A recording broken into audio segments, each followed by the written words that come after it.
All right, so we've got 6 homework problems to go over here. Your tests are going to take me a while, at least a weekend to go over those.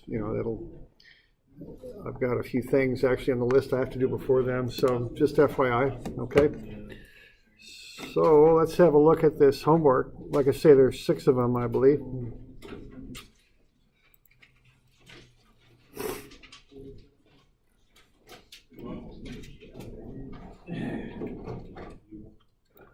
There we go. Okay, so this first one, do we have any questions on that, 201?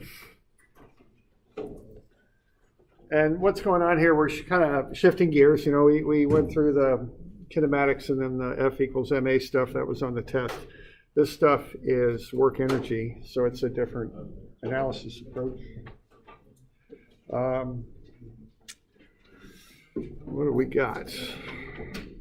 So any questions on this one specifically? You got the friction on that, 116. And then the work ought to be about 343, I think. Something like that. Okay. Some questions on that? Got it. Pretty straight up, once you get the friction. It's quite like what we did in class. Okay. All right. It's 201. 202. Okay, we're going to take this ball. Remember to answer, I have those little questions, whether energy is gained or lost. That's how I think about these things. I know in some other classes you might talk about was work done to this or done by this and all that. And I'm just more interested in the energy state of the objects, okay, whether they're gaining energy or losing them. So that's so remember to answer those little questions there. Okay, so this one, we're going to take this ball, we're going to shoot it into the shock absorber. So what's going to happen here is as it goes into the shock absorber, of course, the shock absorber will compress. That's what's going to happen. And what we want to know is the work done to the ball, okay? So what's happening to the ball after it has displaced the shock absorber? And this is an old copy. I think yours is it 8 centimeters for yours? 8 flat? Okay, 8 centimeters. So now work is, what's the definition of work? It's the integral of f cosine theta ds. Theta is 0 here, cosine of 0 is 1, so we don't need to worry about the cosine on that. And what we have here is a graph of force versus displacement. So that's telling us as we displace the shock absorber more and more, it exerts more force. Okay, that's what that's telling us. And we've got a graph there to help us work through that. So what are we going to do on this one? What's the approach going to be?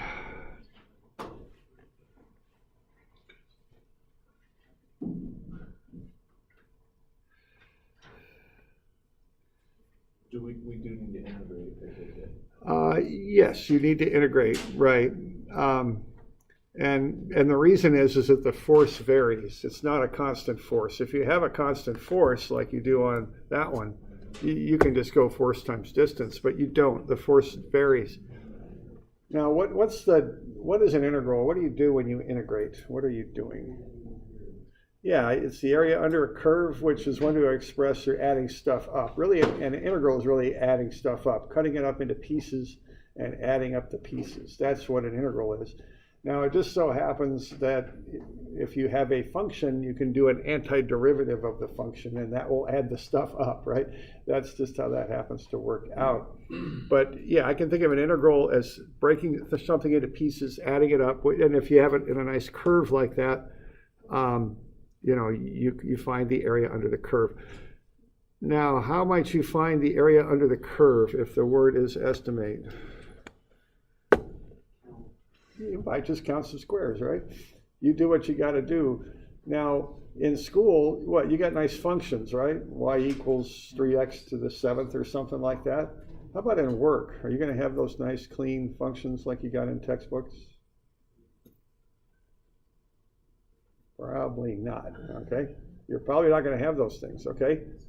So what you do in a working environment is you write a computer program that incrementally adds stuff up. See, that's what I did, at least in school in a numerical analysis class. Now here, I don't think you need to get too crazy about it. I just want you to estimate it. So do the best job you can and find the area under the curve. However you choose to do it's fine with me. Okay? But you don't have to have an exact answer. You don't have to replicate my answer. I don't expect that. And the key word there is estimate. Okay? All right. So whatever you care to do, and that's fine. And you know, again, in the working world, what happens is your estimates get bigger or better and better and better. What happens to the cost of what you're doing? It goes up and up and up, right? So, you know, keep that in mind. We don't need to spend too much money on this. So just do the best job you can estimating it. Take 5 minutes, estimate it. We'll call it good, okay? So we got any questions on that one?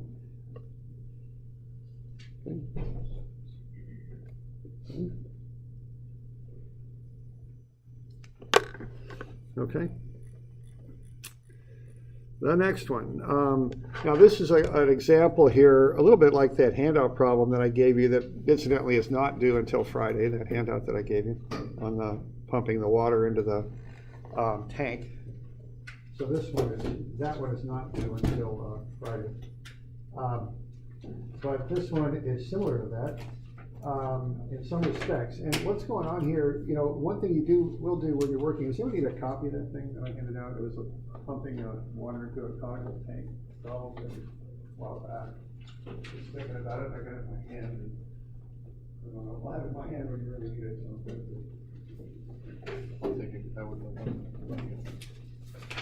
appreciate it. All right. Okay. And what you do here, you look at the basic definition of work, and then you convert it into the electricity that powers the motor that's going to do the work. And this is very commonly done with pumps. You know, you look at the power in this instance, I think. So we got to lift 180 gallons per minute to a height of 49 feet. The pump is 90% efficient. What horsepower, and how did I word this? You know, I think I've got a little copy here too. Did I? Okay. Okay, we want to find horsepower output and input. Is that what I said?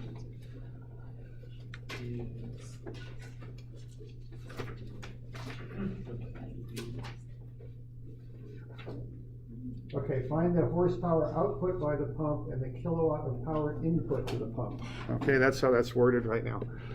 All right, so what's a horsepower? 1 horsepower. I think it's 550 foot-pounds per second. Is that what you get off your formula sheet? I believe that's what that is. I usually think in terms of foot-pounds per minute, but I think that's about right. Isn't it? Yes, it is. Okay. Now, what's the feet going to be? How is that included in our problem statement? On a pump, what's going on? So how you lift the water, okay? What's that? Yeah, right. Okay, so what we're going to look at here in the lift is it's lifting, it's how high you're lifting the water. That's what the feet is there, the lift on the water. Okay, the pounds per second, so you're left with pounds per second, right? If you've got the feet already figured out, that's how high you're lifting the water. You've got 180 gallons, GPM, gallons per minute. Can you get that into pounds per second? Okay, a little bit of dimensional analysis there probably gets you there. I gave you a little piece of information about water that in physics, I think they tell you that water weighs 8 pounds per gallon, but here I'm going to tell you that water weighs a little bit tighter number. 8.34 pounds per gallon is usually what they say. All right. So can you do a couple conversions there and get to pounds per second? I think maybe you can. Okay. So dimensional analysis is always good on this stuff. Okay, so you can figure out how many foot-pounds per second, and then you can figure out from there how many horsepower, right? Now, what you rate a motor on is the output.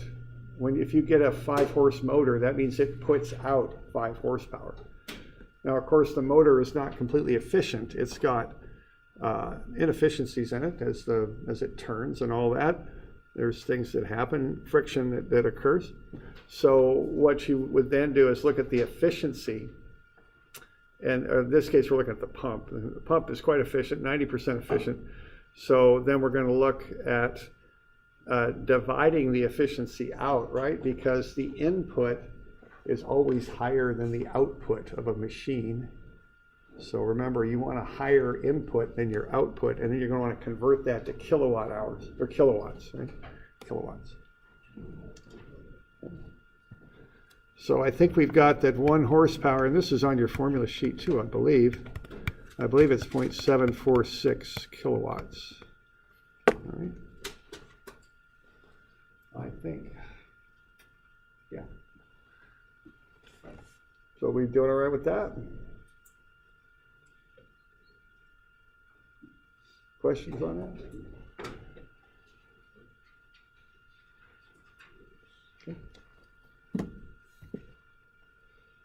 Okay, so those 3 are just kind of go over some basic concepts, a little bit of basic work there, a little bit of estimation of a curve, area under a curve, and then a little bit of just going into work and energy and converting between different units, and how you go from the mechanical aspect of what you're doing, in this case lifting water up to a given height, and how you convert that back into power output by a motor and electrical power input.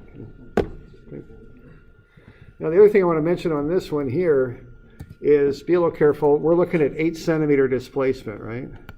So 8's right there, so don't estimate the area under the whole curve. Cut it off at 8. Okay. Remember that. All right. On that one. All right. And we got any questions on any of those first 3?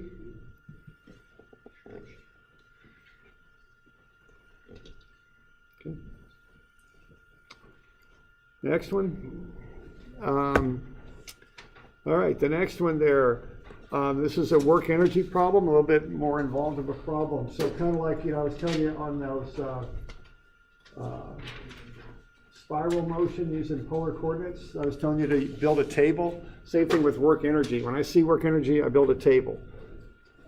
I've got the beginning point, the end point, and the work in between. And then I've got the potential energy, the spring energy, and the kinetic energy. That's how I look at that.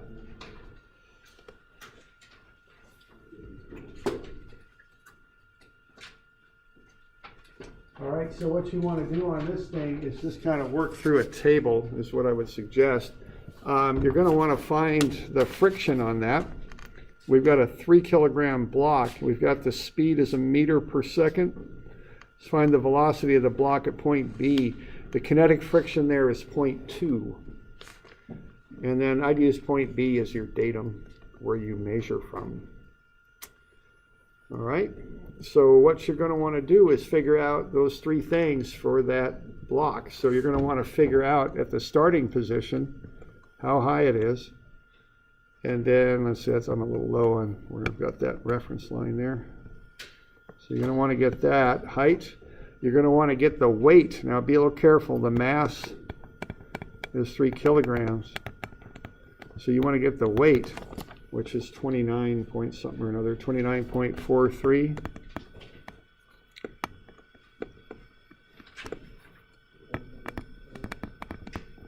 Newtons.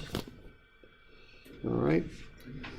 Okay, so what you're going to look at here is the frictional work. All right. And you're going to want to take the potential energy initially. What that's going to be is the weight, the 29.43 newtons, times the height, which ought to be something on the order of sine 38, times the 4 meter hypotenuse there. What we're going to do here is make a triangle out of that, okay? So 4 meter hypotenuse, sine of 38, the angle's 38. That looks to get you the potential energy. and that's 72.49.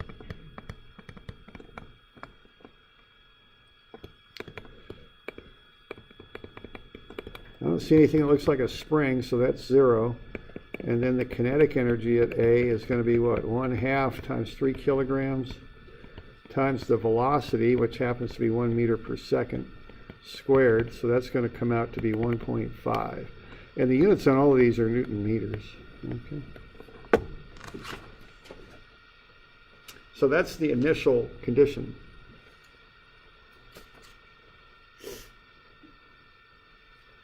And then what you're going to want to do is get that plugged into a table.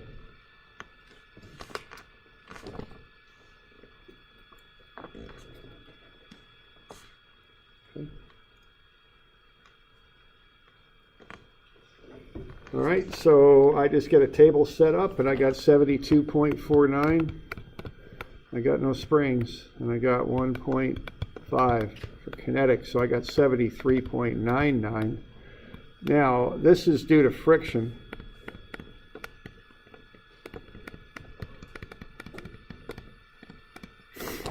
Okay, that's what causes the work, and that's going to be 18.56 when you work that out.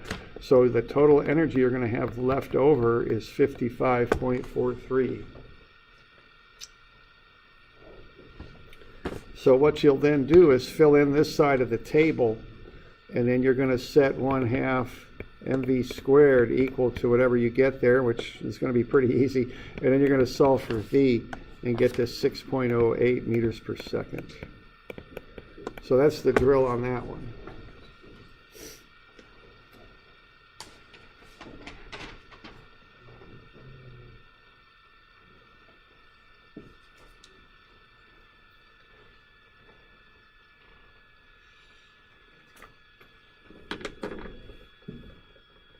Doing all right with that? Any questions?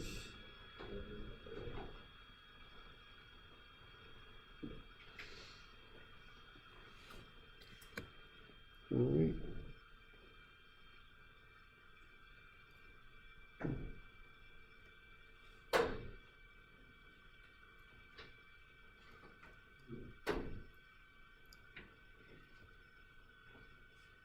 All right.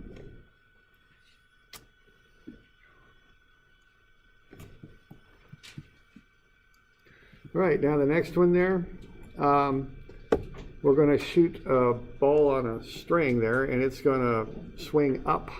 We want to know that angle that it swings to. We've got a spring device there that's going to shoot the ball.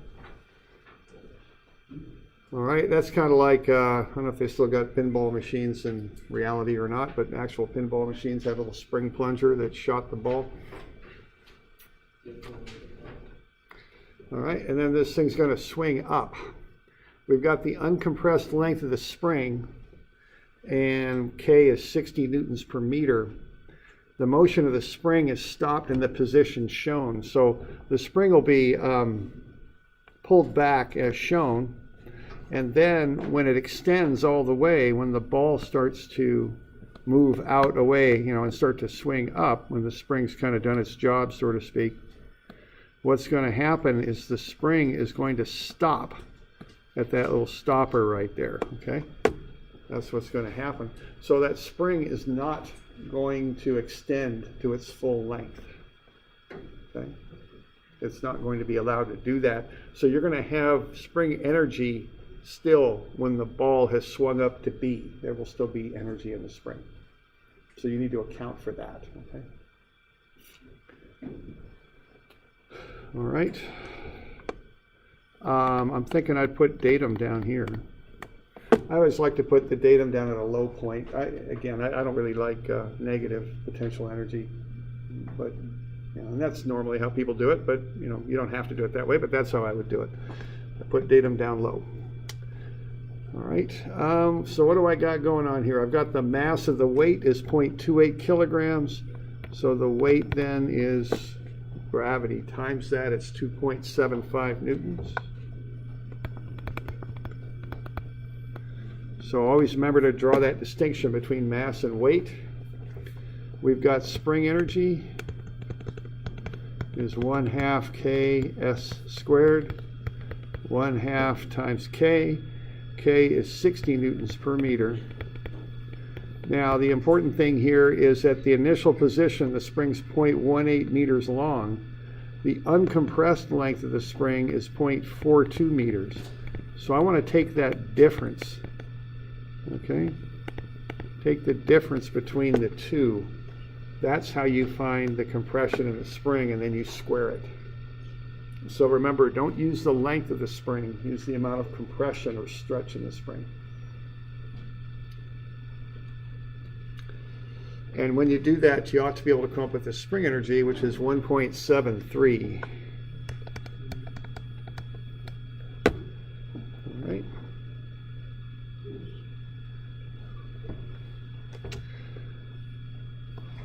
Okay. So that's the spring energy.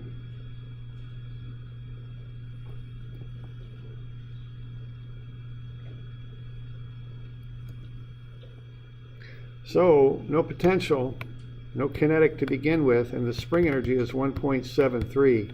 So the total energy you got is 1.73. Okay.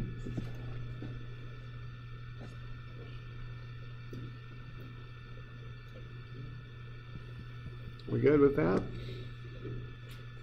And that's what you got to begin with on this thing.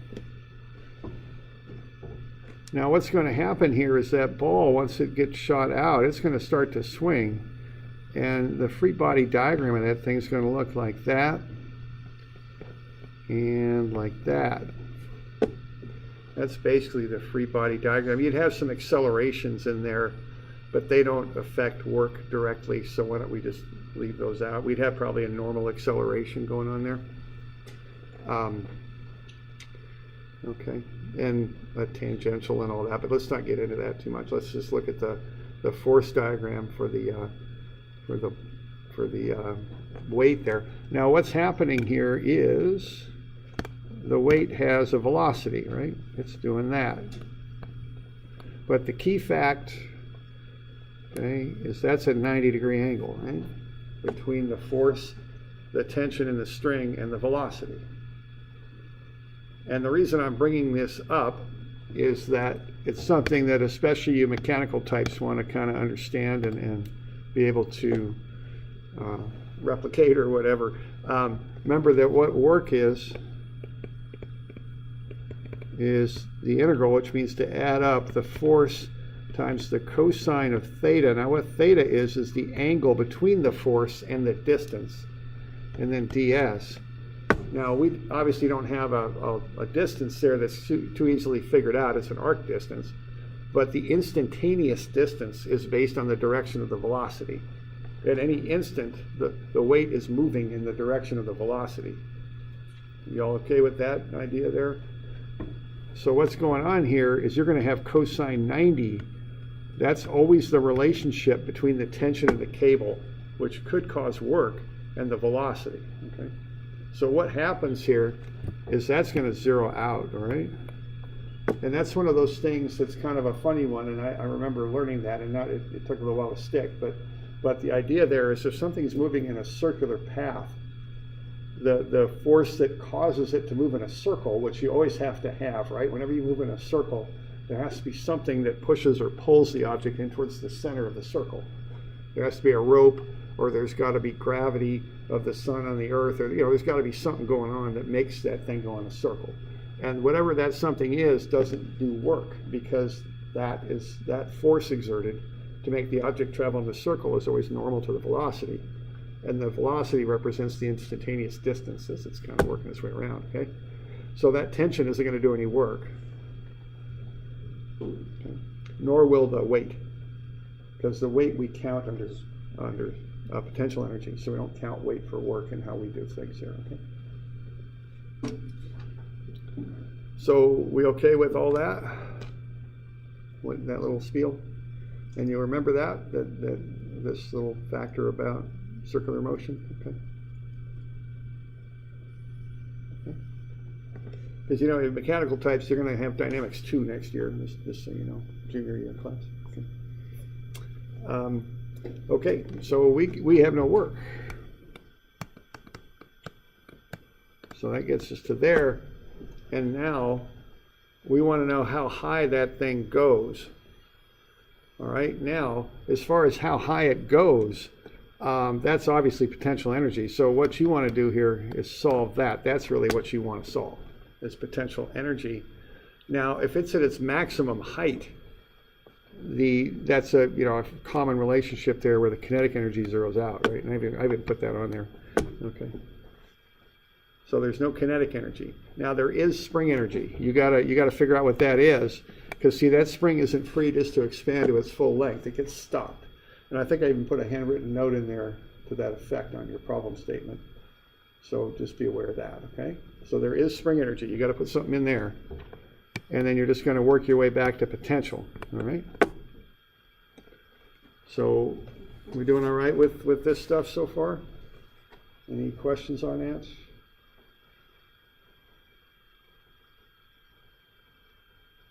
Okay. So when you work through this, you're going to find the potential energy and then back into what the height has to be. That's how you'll do that. Now, what you're going to find here when you do that is the height. This drawing is probably a little bit out of scale, because the height, when I did it, came out to be 0.52 meters. Okay.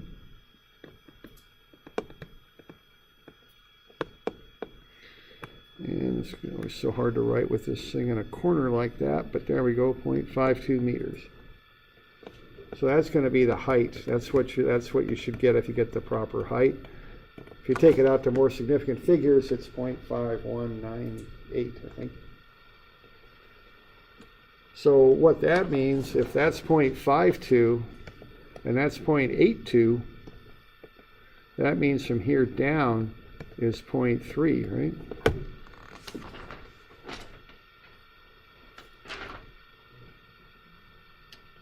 And then what you know is you've got that cable sticking out like so. You got a little deal like that.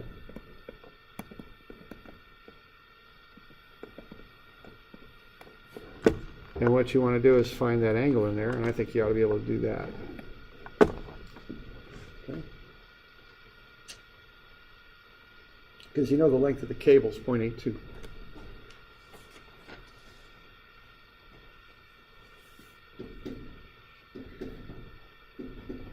Okay. Got any questions on that?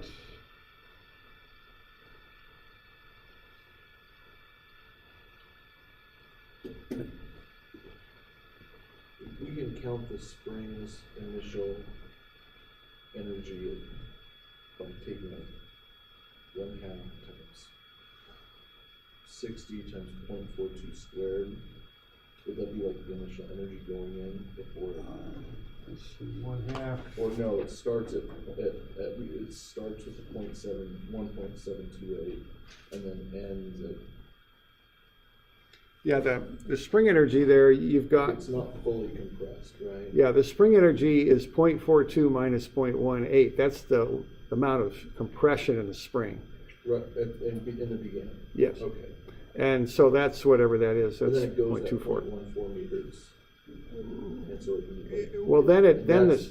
Go ahead, sorry. Yeah, right. Yeah, right. It goes 0.14 more. It stretches out a little bit more. Right. And in that we'll find the energy imparted to the ball. Yeah. Essentially. Be careful though. I don't know.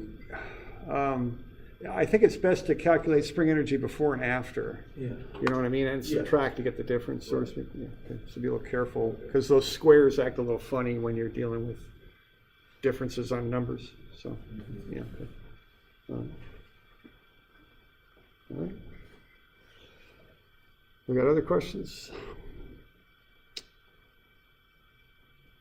Okay.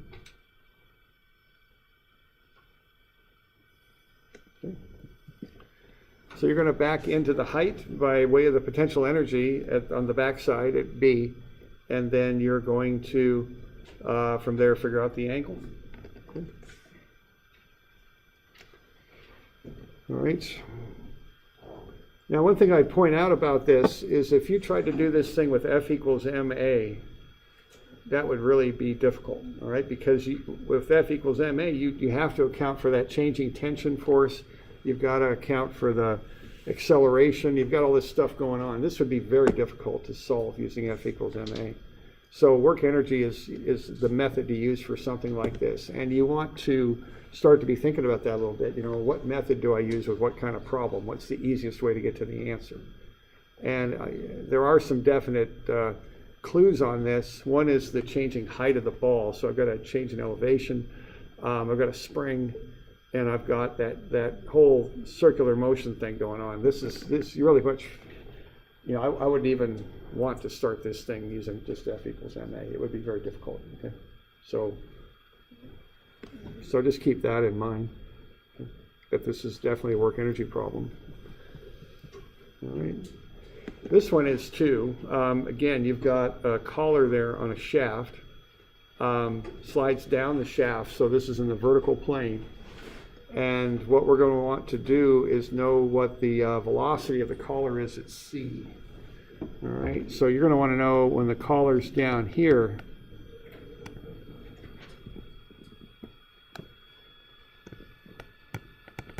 what's the velocity, okay?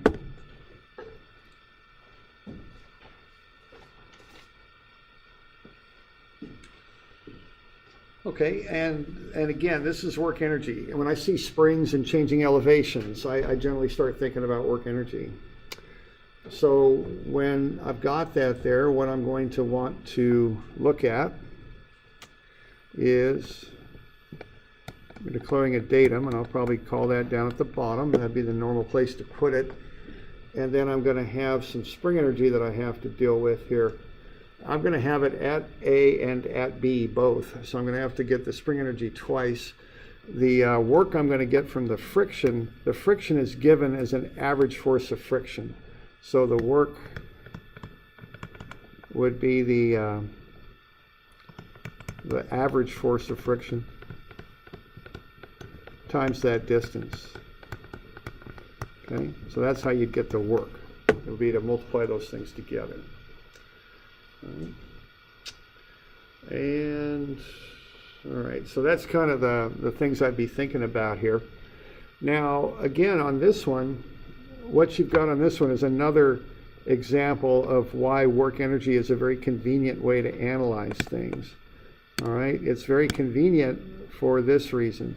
Notice what's happening as that collar slides down. As it slides down, the spring does two things. It changes the angle that it applies the force at, and it also changes the length, which means the force itself changes. So you have a changing magnitude of the spring force and a changing angle of the spring force. And yeah, again, if you try and do this F equals ma, you're going to have to, I mean, the best way I could think to do this would be to break up that 0.58 meters into smallest pieces I could think and analyze it at each piece, each step. Maybe break it up into 10 steps or something. Each step, analyze it and find the force, find the net acceleration. It would be really difficult, okay? But the thing about work energy is a scalar, okay? So you don't need to worry about the fact that spring is changing direction, okay? You don't care about that. It doesn't matter. Work energy is just a scalar. It's an amount of energy. And the fact that spring is changing direction doesn't matter. And that makes this much easier to deal with. The other nice thing about work energy is you basically, if you can figure out the work between two locations, which in this case you can because you got that spring, you've got the average force of friction, you find the energy here, you find the energy there, and the work in between. You don't have to analyze it at each little separate piece, you know. If you can just get the work in between A and C, you're good, okay? You don't need to do much more analysis. So that's a couple of things there about work energy that make it work well for this problem. All right, so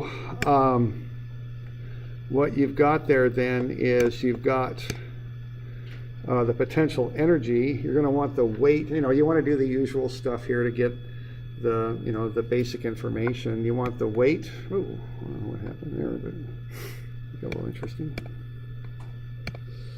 There we go. All right. All right, so you got the work, or excuse me, the weight. I'm sorry, the weight. And the weight basically is gravity times the mass, right? So the weight, I got 5.89 newtons. All right, now, what you want to do then is find the energy for a spring. So spring energy is 1/2 ks squared. Now at A, S is equal to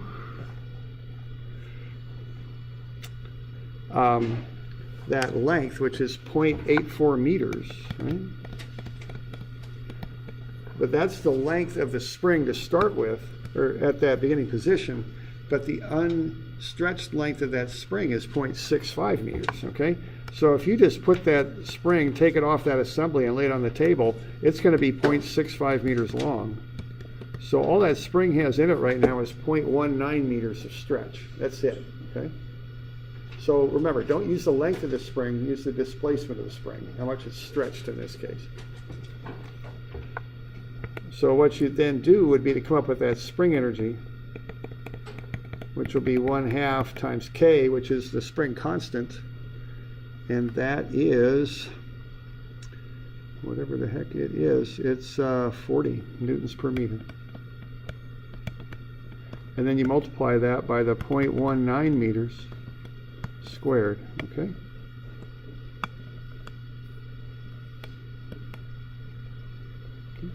And that'll get you that spring energy, and that's 0.72, and that's Newton meters.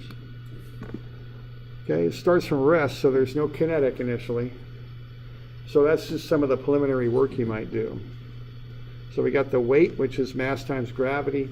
We got the amount of stretch in the spring, which is 0.19 meters. And then we got the spring energy, 1/2 times K times the stretch in the spring squared, 0.72 Newton meters. Okay.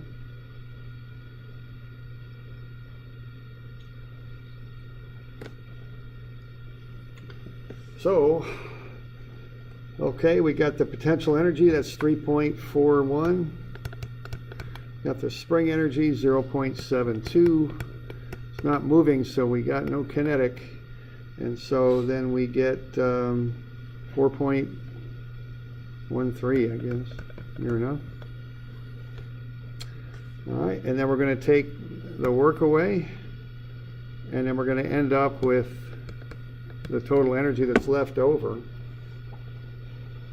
And by that time, you're down at datum, so you don't got any potential.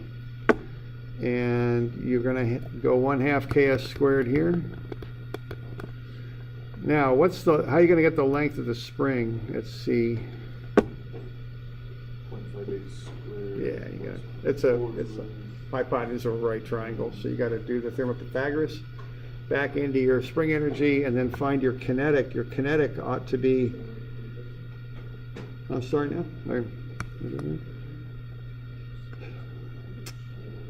All right. So the kinetic energy ought to end up equaling 0.919. Okay. Call it 0.92, near enough. So you're going to get 0.92 is 1/2 mv squared, and you can solve for the velocity at c. And that comes out to be 1.75 meters per second. Okay.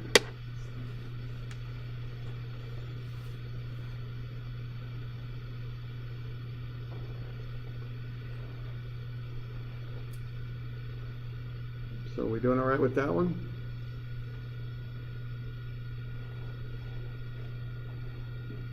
Any questions on that?